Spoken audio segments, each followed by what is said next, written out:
Okay. All right. A very good morning, good afternoon, and good evening to everyone present here today. A very warm welcome to Old Passion, Singapore, Malaysia Global. My name is Jeannie Tan, your host today. Old Passion was formed in November 2020 and run by a group of dedicated host team members. We had our first trial webinar on the 23rd of September 2021, and our first public webinar was on the 30th of September 2021, under the mentorship of Dr. Bill Williams. We meet on every Thursday.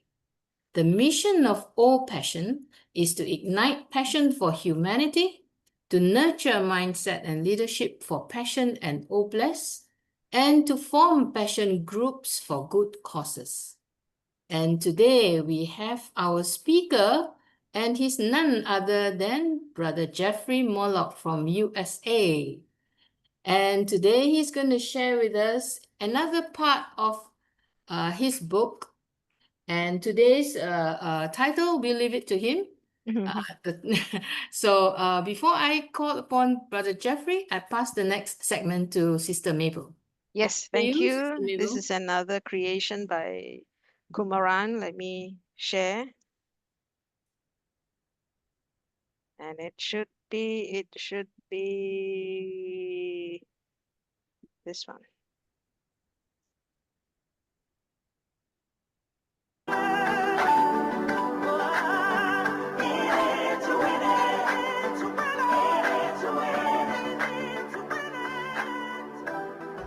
This is just the beginning. I'm very happy how it came out. Nothing like we planned, but it was perfect.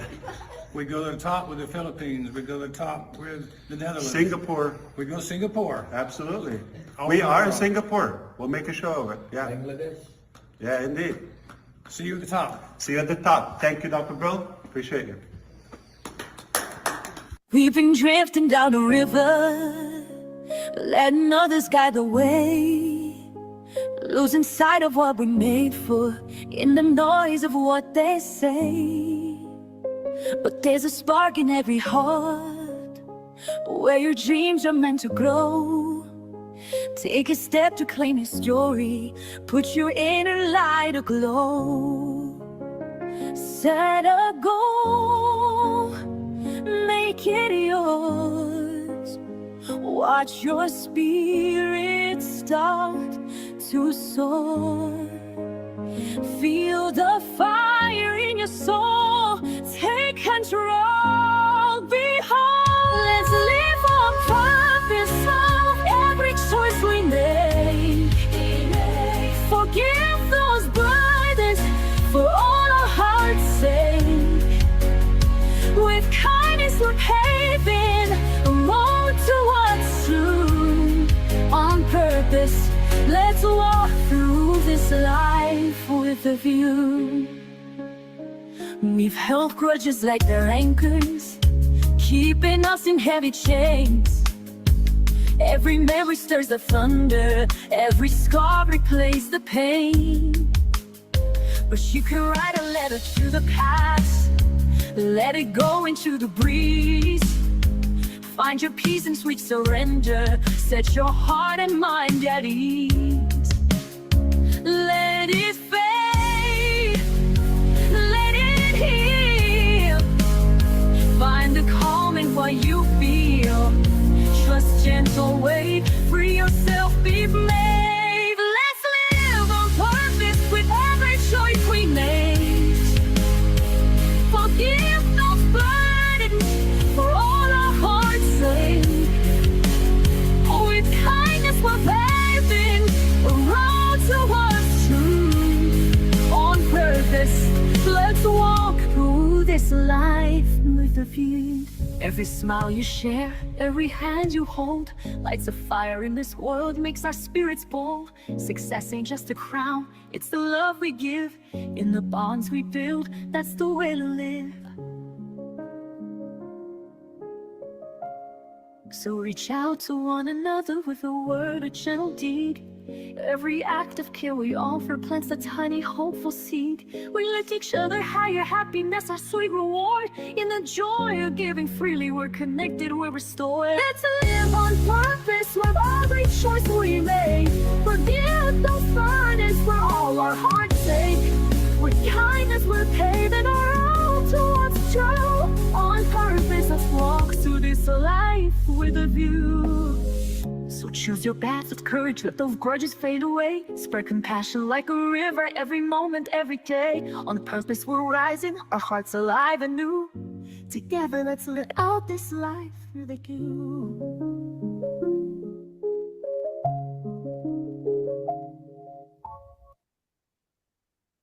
Wow, such a beautiful song. Such a beautiful song. Live life on purpose with a view of all can be. Thank you, Brother Jeffrey, for this lovely song. And I love what it said, one of the first slides. Set a goal, make it yours, watch your spirit start to soar. Feel the fire in your soul, take control, be whole. Wow, fantastic, fantastic. And whatever it is, I still need to, love to uh, come back to you and speak a little bit about the speaker today, Brother Jeffrey J. Mollock. A life shaped by love, service, and storytelling.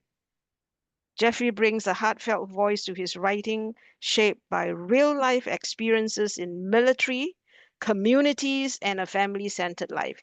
His work blends emotional honesty with a touch of mystery, capturing how ordinary moments often carry the deepest meaning.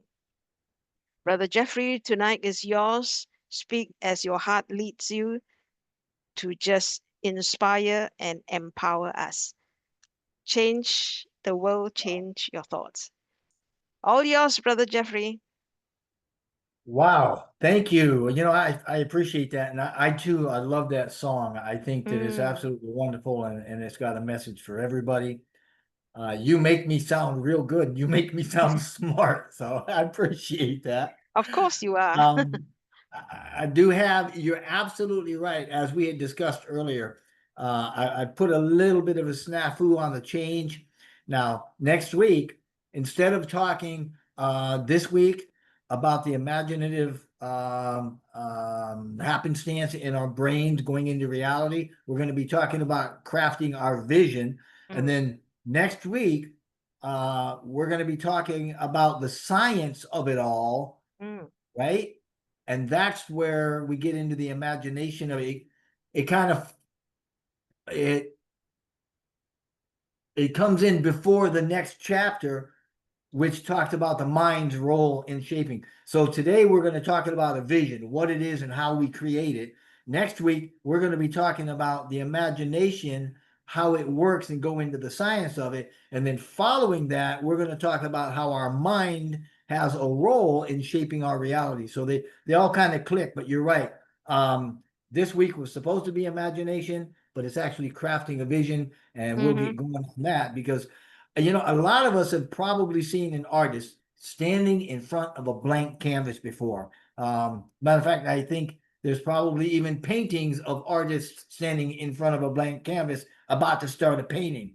And I bring that up because, like that artist, we mentally, with our paintbrush in hand, are ready to create a masterpiece of our own life, right? And that's exactly what crafting a vision does. It paints for us mentally a vivid picture of our future, planting the seeds we talked about previously of our dreams into the fertile soil of our mind that we talked about the last time we talked. Now, years ago, I was painted in self-doubt. I pictured myself speaking inspirationally to large audiences. This was probably 8-10 years ago. A lot of you know that I have since done that many times, and there's been lots of big art audiences that I've spoken to, and a lot of big audiences, a lot of you here have also spoken to, in that we're all kind of rising up on this thing. And this actually has happened a lot of times, specifically through these Zoom meetings. And that clear vision that I had at the time became reality, much for me as it has for a lot of you.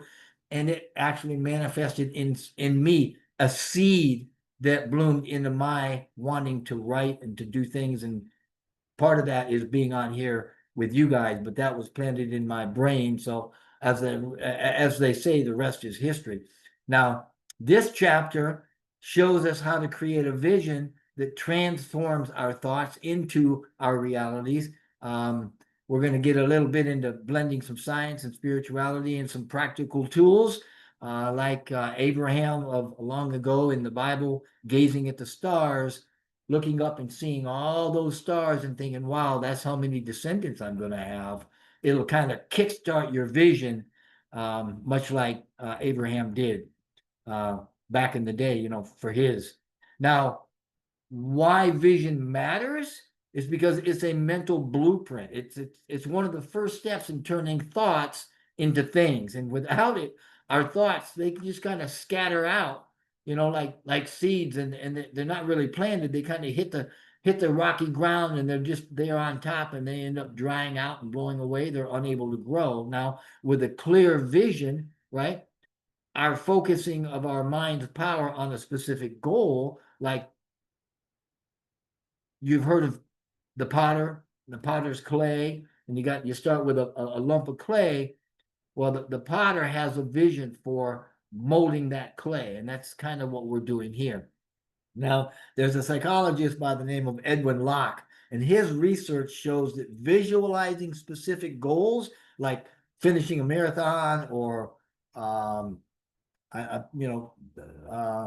doing anything that you thought about doing and then you complete it, it actually boosts our motivation. It makes us feel better. It boosts our achievement, and it helps us to start directing more actions in that way. And our vision is helped along too by what's called a system in our body. It's called reticular activating system, the RAS. And this is really neat because it's a network of neurons in the brain stem, and it filters the information that comes in, right? And it helps us to be able to focus on what matters most.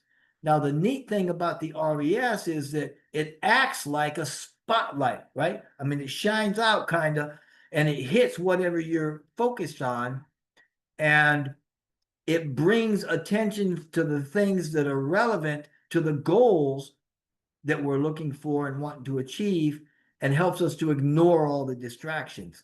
And when we set a clear, compelling vision for something, whether it's success in a career or personal growth, perhaps learning a new skill, whatever it is, that the RAS gets activated, right? And since it's responsible for recognizing patterns and filtering what enters into our conscious awareness, it begins to highlight opportunities. That's why, what's a good, if you ever thought about buying a specific kind of a car, and then the next thing you know, over the next few days, you are seeing that kind of car every time you turn the corner. Wow, there goes another one. There goes another one. There goes another one.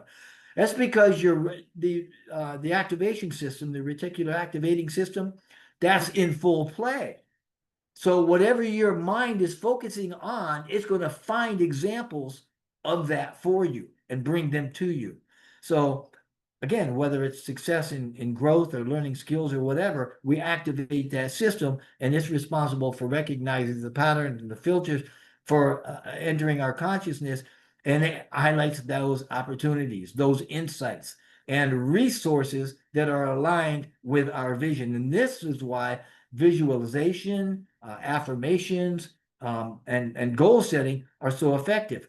Now, by repeating or repeatedly thinking about our specific goal, we train that RAS in our mind to spot these related opportunities better, and that reinforces the drive toward whatever it is that we're looking to achieve. Now, spiritually speaking, A vision aligns our thoughts with infinite possibilities, right? I think it's in Proverbs. I want to say 29 somewhere, where it talks about where there's no vision, the people perish, right? It highlights the role in the guiding purpose of a vision, having a vision. I mean, to say, wow, if where there's no vision, you're going to perish, that's pretty strong. I mean, that should be a real good indicator of how important a vision is for us. In Buddhism, right, Buddhist mindfulness teaches that a focused mind shapes reality. And that echoes, again, the Hindu Sankalpa, with that, and that's a heartfelt resolve to manifest our dreams or to bring what we want into reality. Now, Nelson Mandela, who I'm sure we've all heard of, right, envisioned a free Africa, free South Africa, particularly during his 27-year imprisonment. Now, anybody looking at him in prison is like, man, you're out of your mind to even be thinking like that. I'd be thinking about trying to get out of here. But his mental picture of justice and unity sparked choices that led to the behaviors that led to the experiences, like him ending a system of racial segregation and discrimination that was enforced in South Africa for a long time, from like 1948 to 1994 or 95, I think. And we knew that as the apartheid, right? He helped get rid of the apartheid because of his vision, right? Proving a vision's power to create reality. Another man, Mahatma Gandhi, he painted a vision of India's freedom through nonviolence, picturing it in the present. When we'll talk a little bit about that, despite being under what we call colonial rule, his present tense resolve, which means he was picturing it happening right now, as in real time. In doing that, he also, like the others, sparked choices. I mean, the choice to organize marches, right? Those led to behaviors demonstrating peaceful leadership, that sort of thing. And those behaviors led to the experiences that we know manifested as independence for them back in 19, was it 47? I think 47, 48. Anyway, it was all fueled by emotions of hope in his vision. And like Mandela's vision, Gandhi's focus provided a clear vision, right, held now. And it proves that it really does move us into a co-creative experience where we bring that reality back to us. Anyway, the point, I know I'm getting a little long-winded, but the point here is the whole thoughts to things process. Our vision is the seed for that, and it's planted in our mind, and it grows through our belief, our energy, and our action. I know Dr. Ford has talked about action, I believe, quite a few times, about doing, putting things into action. So I guess the question is, as far as painting a vision, how do you really do this? Well, it's something that I call vision scaping, and it works best in the present tense, as if the dream is real, as if what you want to experience is happening right now. Oddly enough, if your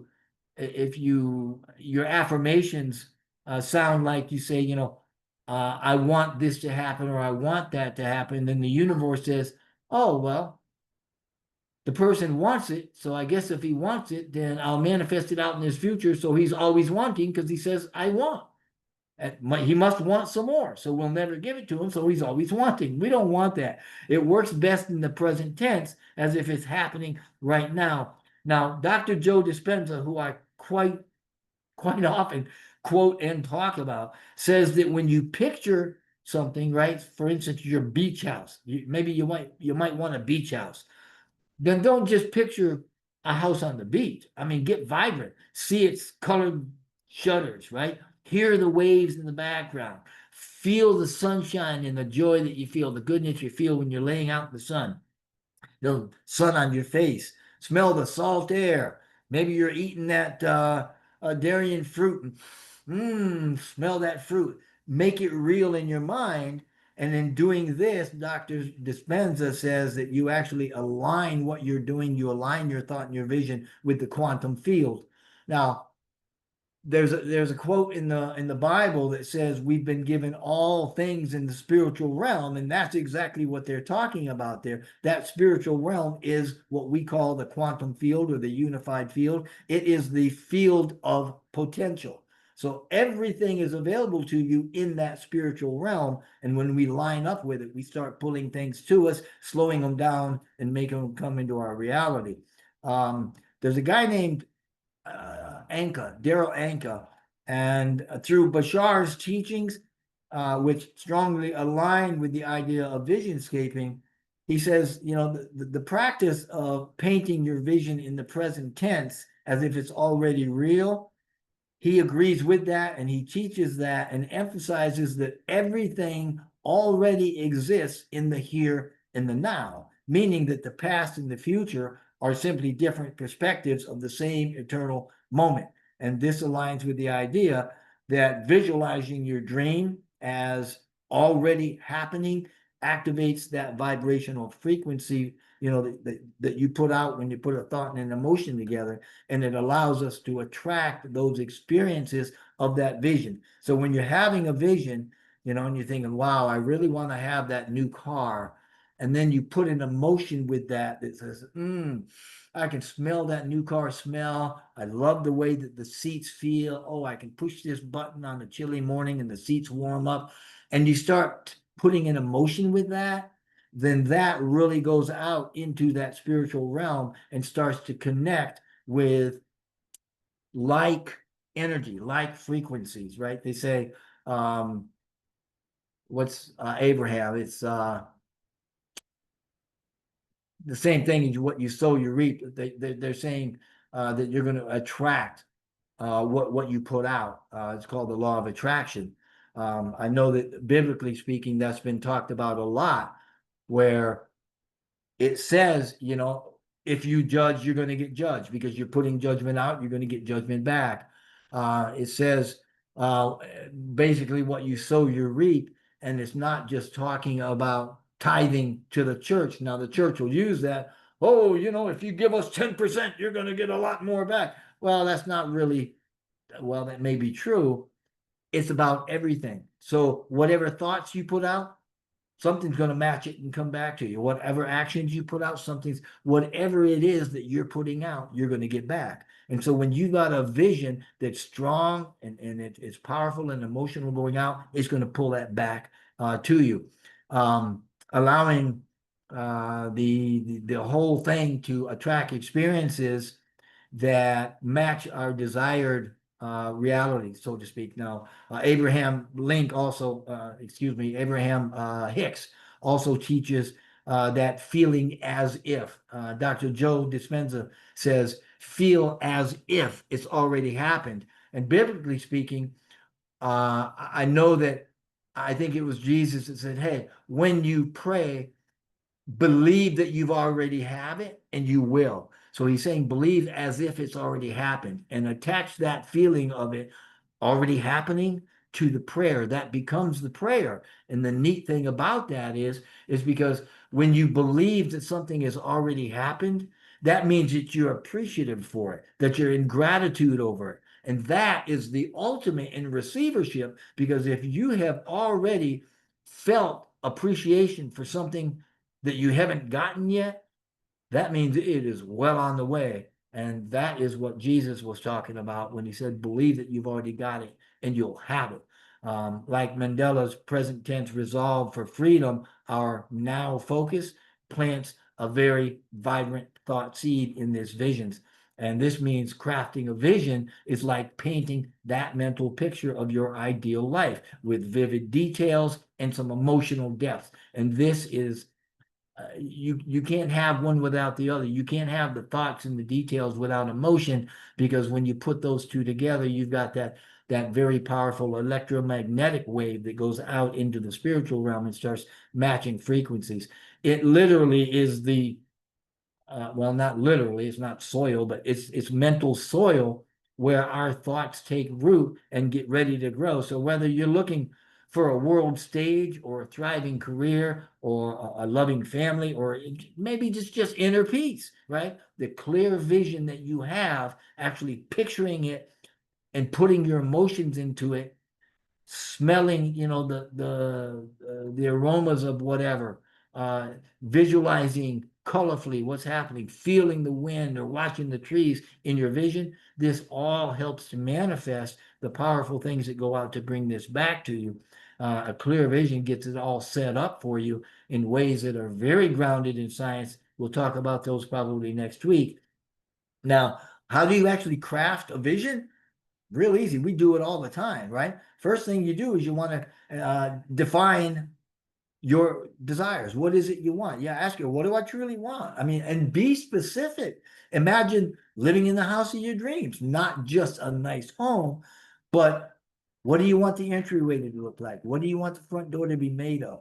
What color do you want? How do you want it to feel when you open the door and you walk in? What do you want to see when you walk into that? I mean, literally put every stinking detail in there you can think of, right? Imagine living in the house of your dreams. Now, Dr.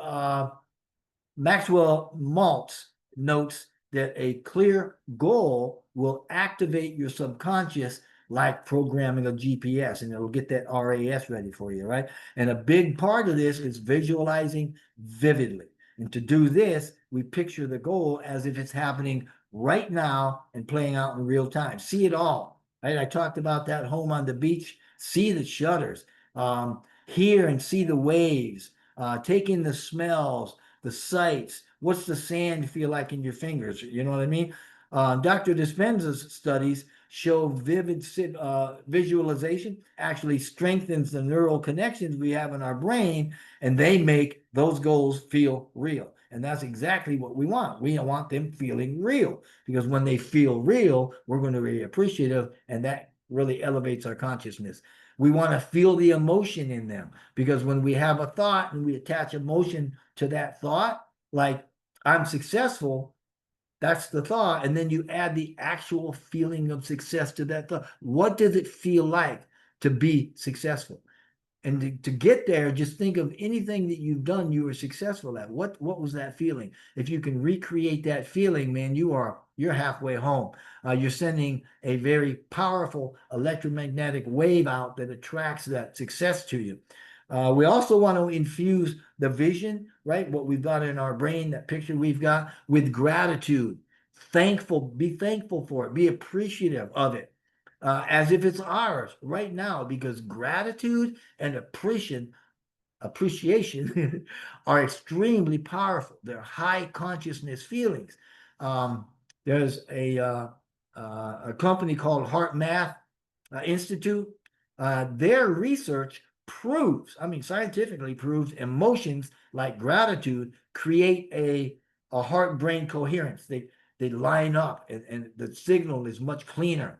And that makes the electromagnetic magnetic wave that we're sending out a lot stronger when the heart and the brain are in sync, so to speak. And you can feel the joy of walking through that. I mean, it's kind of powerful. It'll give you goosebumps.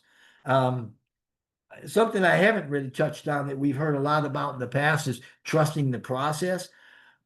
This process works, and the more it might be a little difficult when you first get started, and you might be able to think for like 15 seconds and then your mind wanders.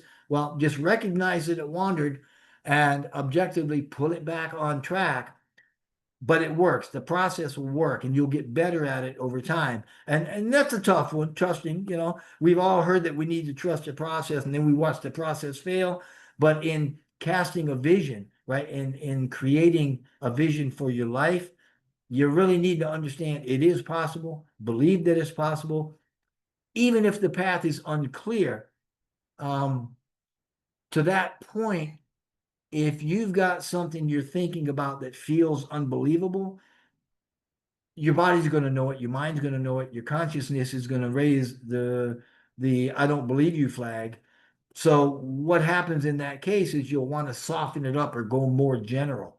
A big case in point was if I tried telling myself I'm rich and I've got all the money I need, my subconscious brain is going to laugh at me and say, Jeffrey, I know what your bank account's saying. You're lying.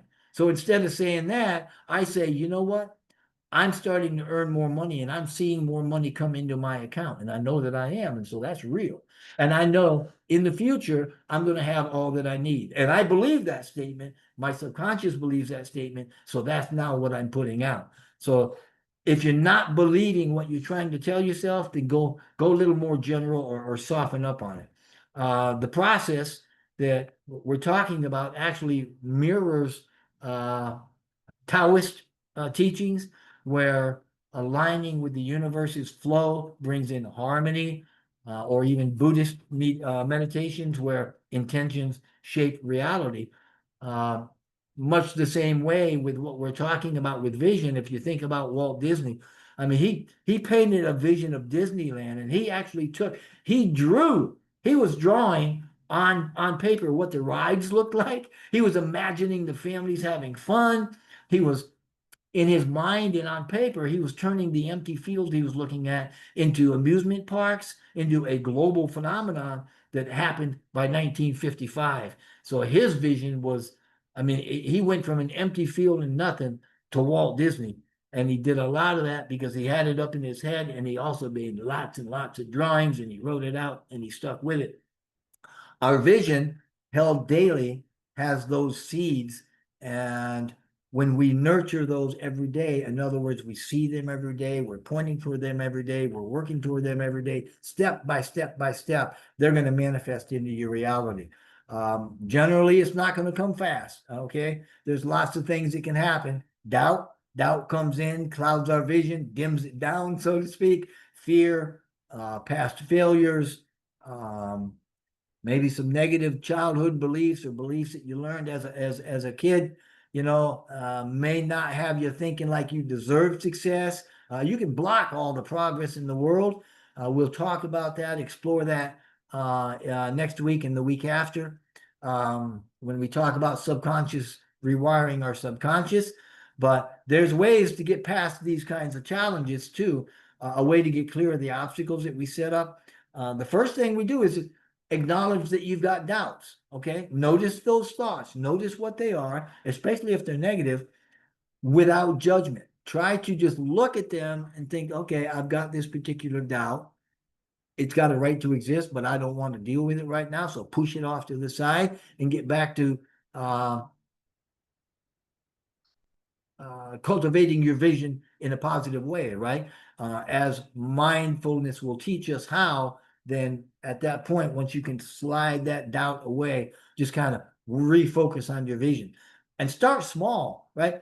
If it's a big goal that really feels daunting and your subconscious is saying, yeah, you got this huge goal of whatever, then envision a smaller step that's believable and doable. You know how they say we eat an elephant, right? One bite at a time. After a while, that elephant will be gone, right? It's like applying for a job before you actually start your own business. You want to start a little small. Now, that guy I talked about, Maltz, actually psycho cybernetics shows small successes build confidence. And so when you start having these little successes day after day after day, your confidence gets a lot bigger and you can attack bigger, majestic goals. Also, get support. That's another reason why I love this platform. I mean, surround yourself with mentors, with people that are of a like mind, that will support you, that will listen to you, that will agree with you, with communities like this one. Disney, and he had a tier, excuse me, he had a team of what he called Imagineers, right? Mandela had a lot of allies that he talked with, and they were all on the same page, so to speak. So your vision is powerful, even if it's a little one. It's powerful, and when you share it, it's like adding rocket fuel to it, right? What's a good example? Martin Luther King, big one. I Have a Dream speech, 1963. His vision of equality sparked a collective energy that changed history, period. The Apollo program, thousands united to land on the moon, fueled by a shared goal. I mean, there was one guy that said, let's go to the moon.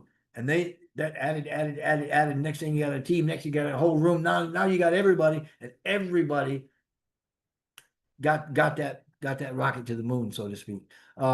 Science supports this. Heart Math Institute studies show that when people focus together, like we do on this community here, their hearts and their minds sync up, and that creates a stronger energetic field. It's like sprouting thought and then joining a forest. Instead of just one little plant, now you're in the middle of a forest, and as your roots get a little deeper, they grow faster, and with others support by connecting to their network in a way, right? I think in Genesis 11, it talks about what was it? It was the Tower of Babel, and they said, you know what? We're gonna build this tower, and it's gonna reach to the heavens, and the gods kind of looked down, or God looked down and said, these people put their minds together, and when they do that, anything they want to do, they're going to be able to do. So I better nip this in the bud, or they're going to do it. And I know that's a terrible paraphrase of it, but it's just an emphasis to say that when you pull people in to your vision with you, it manifests in a much larger, greater way. You don't need a crowd. Start with just one trusted friend that can amplify your vision's vibe, so to speak, right? Or better yet, get two, because when you put two in, then there's two, that's three, and the number three is a catalyst number. This is to say that when you there's three is a highly symbolic number, and it's associated with creativity, communication, optimism, self-expression. You've heard when two or more are gathered in his name. You've heard a rope of three is not easily broken, or something like that. I mean, when you have three or more people, look out, because really, really cool things are going to start to happen. That whole triad, that three thing, embodies concepts like mind, body, spirit, birth, life, death, past, present, future. I remember talking with a friend about writing years back, and it was her encouragement, just that one girl, one lady, that really accelerated my life in that direction, because she was just so her whole demeanor was just encouragement, going, wow, yeah, you'd be great at that. Go ahead and do it. So, I mean, try it. Share your vision with somebody that gets you, right? And you'll feel that energy shift. A shared vision amplifies energy, accelerates the manifestation rate. The rule of three, referring to the catalyst for power, it's going to help to align you perfectly with the idea, and it reinforces how collective focus can really enhance what you're trying to do in very profound ways. Just as the power of unity is emphasized in Genesis, when people unite with a common purpose, Ecclesiastes also says that, this was it. A three-strand cord is not easily broken, and that symbolizes the power of collaboration. So keeping that in mind, heart math studies also show that when people synchronize their thoughts and their emotions, right, they agree, right? When people agree, their heart rhythms align, and creating a coherent energy field, and it strengthens the manifestation process. It makes it quicker and stronger, pulling these things back to you. And there's a direct parallel in that on how a collective vision can elevate the energy of a dream that you might have, like we saw, with Martin Luther, or even, the Apollo program, all of that. From a quantum and cognitive perspective, shared focus actually creates a resonance, a frequency match with other frequencies.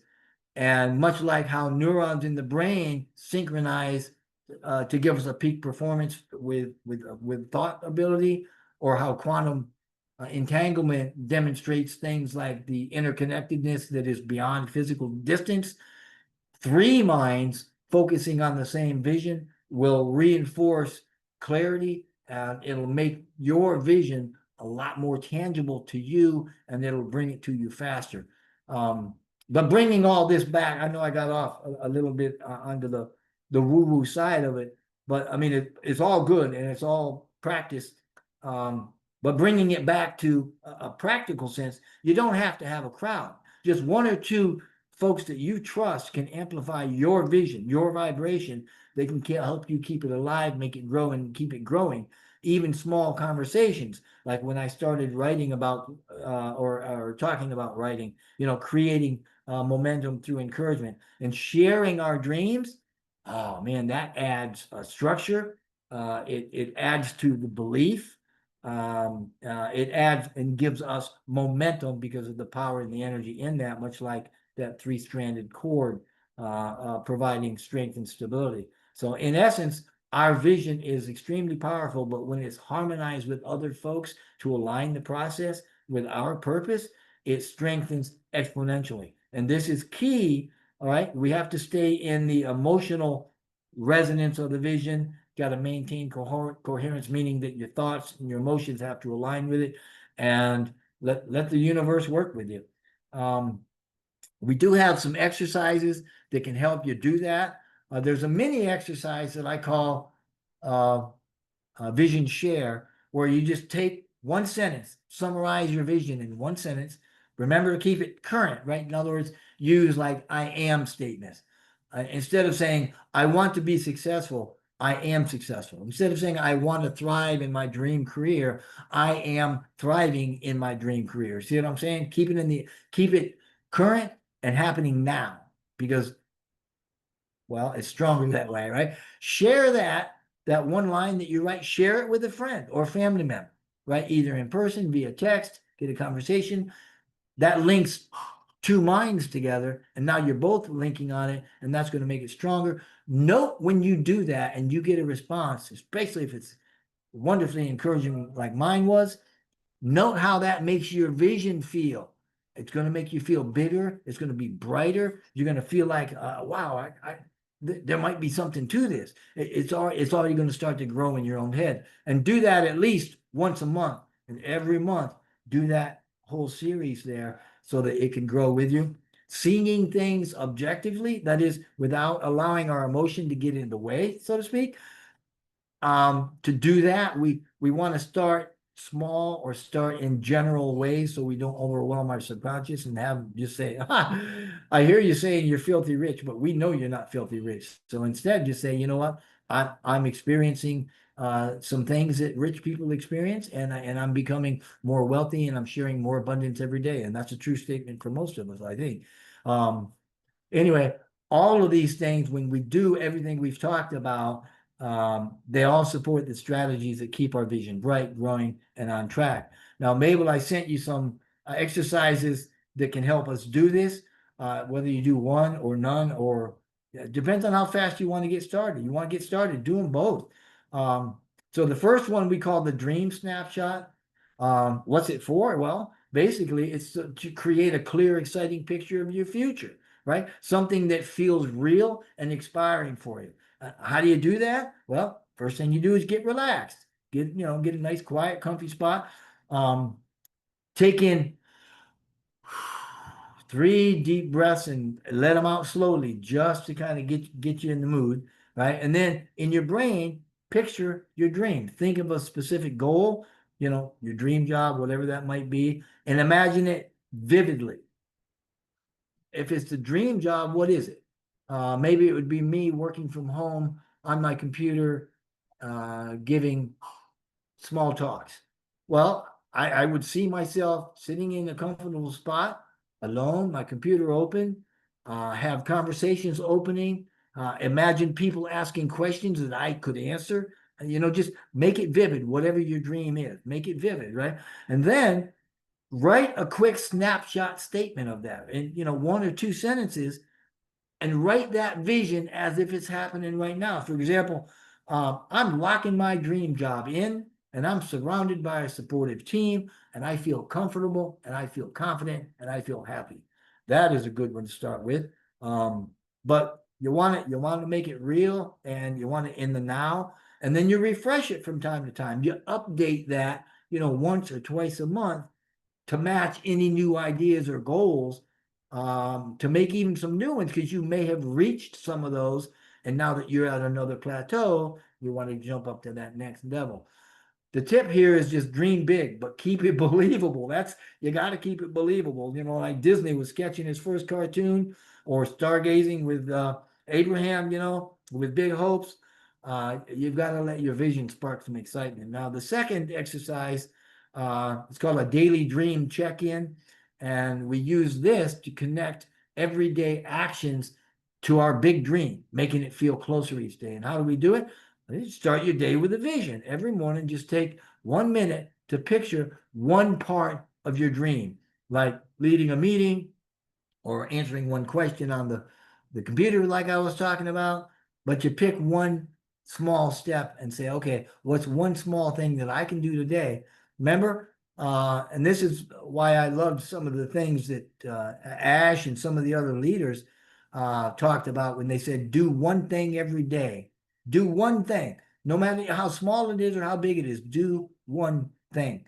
Because when you do that one thing, right, like maybe just updating a resume, or maybe you learn a brand new skill, you're going to feel the win. You're going to feel grateful for taking that step. And it's going to be like watering the plant of your vision and helping it grow. And keep it going, right? Do this every day for 30 days.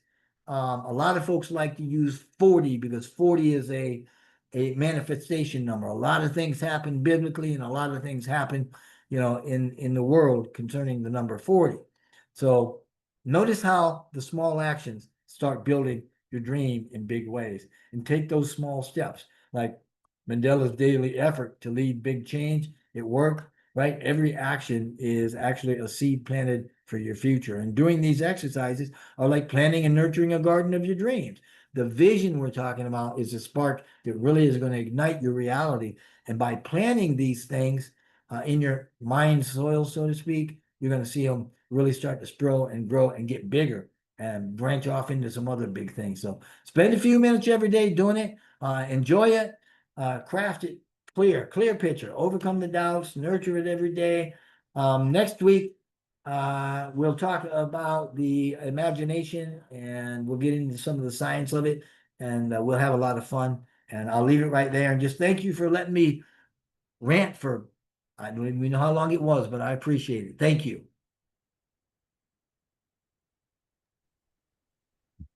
Thank you. Thank you so much. I think I let Dr. T speak first. Thank you, Dr. T. Thank you. Thank you. Thank you so much. Jeffrey. Hey, Jeffrey, just the way I taught you. I love being a good student. Excellent presentation. This is my heartbeat. What you're talking about. I'm always talking about purpose. Living out your dreams. Having a destiny. That's what drives me. That's what drives me. And you have really done a phenomenal job in just executing this topic, and I really do appreciate you. I think about when you talk about purpose, and being on the right road and doing, and utilizing your gifts and your talents and having and dreaming big. It's like being in one of these newfangled cars and having a wonderful GPS, but you don't use it. The Mm, GPS is God giving you. All you have to do is plug into Him, and He's the one that can give you to tell you how to get there. A GPS does no more than just tell you how to get there. It can't give you your destination because you got to tell it where you want to go. Is mm, that right? You have to And tell you the know vehicle where something you else want to beautiful go. about GPS? You know something Yes. else beautiful about GPS? It can't tell you where you've been, and it won't try There to, you and go. it doesn't know where you've been to tell you where to go. Right. So Right. you're on the right track. And then Jeffrey, when you get off track with the GPS, it'll say, okay, rerouting.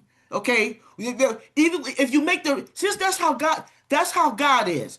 When you make a detour and going in the wrong direction, okay, recalibrating, okay, now you're back on track. And I don't care how many times you do it, okay, recalibrating, now you back on track. And that's how God is. That's how he is. And it's so important. If you don't have a purpose, you will perish. And like you mm, said, it's like, how does that make sense? Because it's like a person aimlessly walking. It's like you've been in a dark room that you've never been there before. You're feeling around the walls and the doors, and you don't know where you're going. And so many people are aimlessly walking through life. That's why you see Mm. the crime. That's why you see people who are committing suicide. This is why you see children going to school, shooting up schools, rape, incest, all kind of ungodly things, because these are people who don't have a vision. Because if they And you had a know, vision, they wouldn't have a time to be self-destructive. Yes. Dr. Go Ford, ahead, Jeffrey. you and I could go back and forth for listen, you've heard the expression about how we've dumbed down our kids, right? One of the things that is really a pet peeve of mine is just knowing that we have lost our our way as far as using the great mind that God has given us to focus and to concentrate and to use our imagination. And it's all because of the way that we've been taught through the educational system. It's all because of the internet and the way that we're being led like sheep to Mm. scroll Yes. aimlessly without even thinking. If I'm telling you, it's hard work right now because we didn't learn to focus and concentrate as kids as good as we could. But if you'll take these exercises and you really do the focus, like what you're saying, you might get off track, but you know what? God's going to bring you back. Spirit's going to bring you back. And believe it or not, what happens is you might make a wrong decision over here. And if you continue to make the wrong decision, those decisions are going to get more painful, more painful, more painful, more painful. Eventually, you're going to get the message and you're going to come back. But I didn't mean to break you. Continue to talk. I love hearing what you're Oh, that's saying. fine. No, that's fine. I don't want to take up too much time because I know others want to make a comment and everything. But I just want you to know you're much Yes. appreciated. Yes. And this topic is so close to my heart. And when I do speak next month, I'm going to like piggyback on what you're sharing, right now. It's about just exploding and really having a desire to Mm. do what God has called you to do. And every time I speak, I always talk about that. And that's where we are right now. It's Mm. time to just focus. And there's a great harvest out there, but Yeah. where are the laborers? And if Amen. we're so busy licking our own wounds and feeling sorry for ourselves and making poor choices and off track, there's so many people who are lost who need us. They need Oh, us, we Jeffrey. love They need us, playing the Bingo. victim. They need us, Jeff. They need us. They need us, but we've got to get ourselves together, right, Jeff? We have to get ourselves together first so that God can say, okay, I've molded you, I've prepared you, you have every arsenal that you need. Now go out there and make it happen and be my representative. Go ahead, girl. Go ahead, boy. You got this. That's what God wants to do. He wants to use us. God is a user. He will use if he can use a donkey, he could definitely use you. Right? He can use us, okay? So I hey, believe you let that donkey actually talk one day, didn't he? yes, he did. Yes, he did. That's right. So that's all I have to say. Thank you, Jeffrey. I really enjoyed you. Thank you. Yes. Yes. Jeannie, is it Melanie? Would you Yes. like to unmute? Sister Melanie, yeah. Yeah. Melanie. Yes, I am present. Thank you, Jimmy. Thank you, Jeffrey. Oh my God, that is so beautiful. Beautiful. Mm. Um, what you're saying, it resonates because I started doing that a long while ago. I took this black book. I don't know if you can see. It's a book with black pages, and I mark all over the black pages with a white marker about Mm-hmm. the I ams.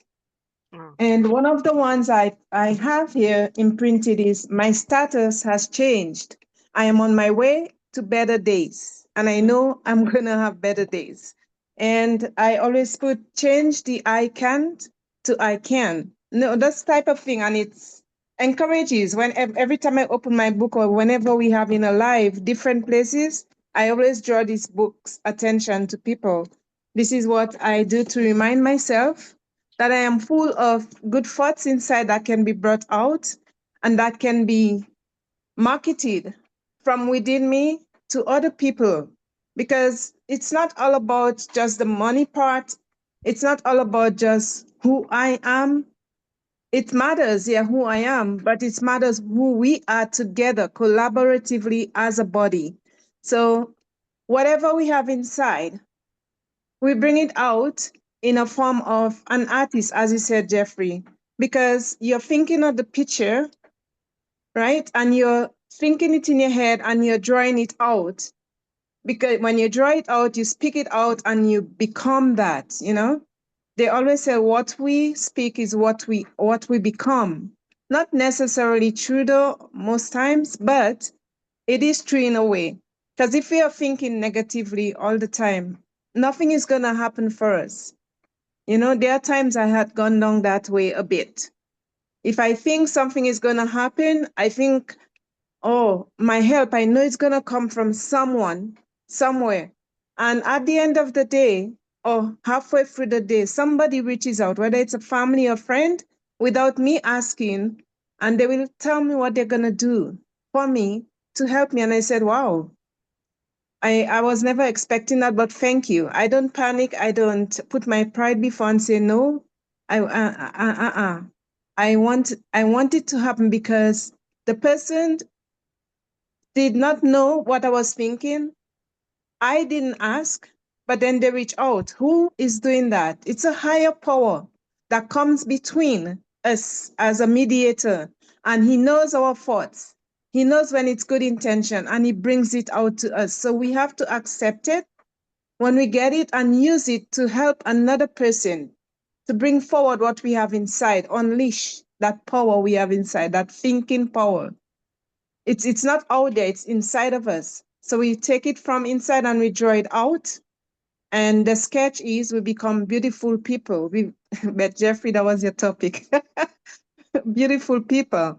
And I always believe in things that are not yet seen as if they were. And I grab at that opportunity and I work. Sometimes the sweat sometimes cause you to be a little bit down, but then we can never stop. We keep trying at it. And at the end, we're going to see that success. We're going to look back and say, wow, look what I was thinking. And it came to light. It came to reality. So Jeffrey, you're so right. You're very right. On my YouTube page a while back, my motto that I have there is see more, do more. The more I see things, whether it's drawing out a little sketch, anything, the more I become good at it when I try at it. And it's the more I get more encouraged, and it's the more that I tell people it takes one little step. We try at one little thing and look, we'll turn back and see how much, and we'll be proud of ourselves. I tell that to my children, my son, my daughter, you know? And my daughter is like me, very artist. My son too, but you know, sometimes boys are a little laid back. Anyhow, but you're right. The more we think good thoughts, the more like the artists, we don't have to be in front of the sketching board, but the more we think it and we speak it and we try at it, the more and better we become. And that is the truth. And you said our thoughts are our blueprint, and that's another big truth. Because again, if we think positively, we act positively, and we don't take things too hard. We might be a little bit saying, what is he saying? What is she saying? But then we'll think, you know, that is true. I'll work better at it, you know? And it's all intertwines with everything from the inside. If we harbor things inside that is negative, then we are going to be like stale bread. My mom and them used to say, you become stale bread. If you can't think of good things or see something and you smile at it, or you smile at the situation, I said, you won't let me down. I will try better and I'll beat you down, right? When we do those things, when we think that way, we will be on our way to big success. And I believe that. The other thing I don't want to stay too long. The other thing I do is a whiteboard. We heard about the whiteboard. This is one of those. I don't know if you guys can see. I'm not sure if you can see. No. Okay, but anyhow, it's a whiteboard and I have on it everything, Jeffrey, some of what you said about Mhm. the one where it says, because of lack of knowledge, my people perish. This is one on my whiteboard.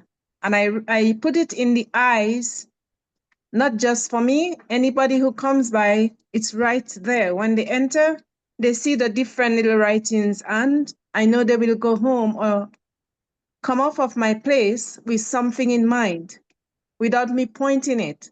It reminds me of doing something better and being nicer and kinder. Times when I've been a little bit snobby, a little bit selfish, those things remind me. And it's again all to play with your thoughts. Mm. We don't let our thoughts take over us. We work with it because it's in us and we have to bring it out. We unleash it and it becomes better. Mm. And that's how we do better things in this life. Mm. Thank you. Yeah. Well, you know what? You brought up some really neat things. First of all, you're right. What we predominantly think about, that's what manifests. Now, you Yes. brought up your I am statements or affirmations, and something to help you can tell anybody this and it'll click for them and they'll go, oh, that's easy. I get it. You know, in the Bible, I think it was God that was talking to Moses, I am that I am. If Yes. you take that I am statement, I am, and you take the word that and you make it what you want, it becomes that's your boilerplate, that's your model, that's your blueprint. I am becoming more successful every day. I am. And you say it like I am that. That's what I am. I am successful. I am. I am confident. I am. And if you use that model, the I am statement, I am that I am, and just whatever you want, replace the word that with that, and then say, I am that, I am. And because you're reaffirming it. And you're also right in that words do have power, but spirit doesn't hear necessarily what you're saying. It hears the intent that you have. What is your intention? And that's what it acts on. So it's really kind of cool. And one last thing you mentioned was some things unseen. You know, I love the word, the definition of faith, right? Which is faith is the substance of things hoped for. That means it's a substance. It's real, tangible. The substance of our hope, right? It's the evidence of things not seen. So it's substance and it's evidence. So it's not some woo-woo out there. I mean, God's saying, hey, it's a very real thing and it'll work for you. So thank you. I appreciate you talking this morning. You're welcome. Thank you, Jeffrey. And thank you, Mabel.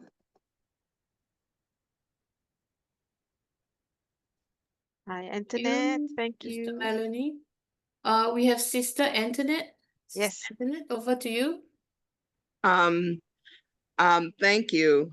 And Jeffrey, that was incredible.